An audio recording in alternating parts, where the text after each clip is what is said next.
আসসালামু আলাইকুম। আমাদের সমাজে দেখা যায় ইসলামী বিভিন্ন দল বের হয়েছে। তাদের একেকজনের একেক মতামত। কেউ বলেন তাবলিগ ভালো, কেউ বলেন তাবলিগ করা দরকার নাই, কেউ বলেন অমুক দল ভালো। কিংবা দেখা যায় অনেকে অনেক ধরনের পীরের অনুসারী।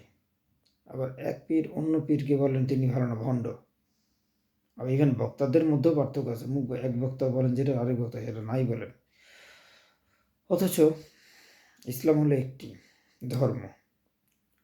আমাদের কোরআন শরীফ আছে, বিভিন্ন হাদিস শরীফ আছে। তো আমরা প্রকৃতভাবে ইসলামকে জানার চেষ্টা করব।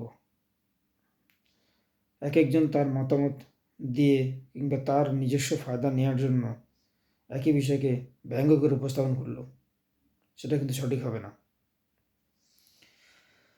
আমাদের দায়িত্ব সঠিকভাবে বিষয়গুলো জানা, সঠিকভাবে ইসলামকে পালন করা। কে কীভাবে ব্যঙ্গভাবে বললো, ব্যঙ্গকে উপস্থাপন করলো কিংবা ভিন্নভাবে উপস্থাপন করলো, সেটা যদি আমরা অনুসরণ করি তাহলে আলটিমেটলি আমরাই লুজার হব। আমার মনে হয় আমাদের উচিত হবে ধর্মকে সঠিকভাবে জানা, ধর্মকে সঠিকভাবে মানা। আশা করি সবাই এই বিষয়টাকে মনে রাখবেন। ধন্যবাদ।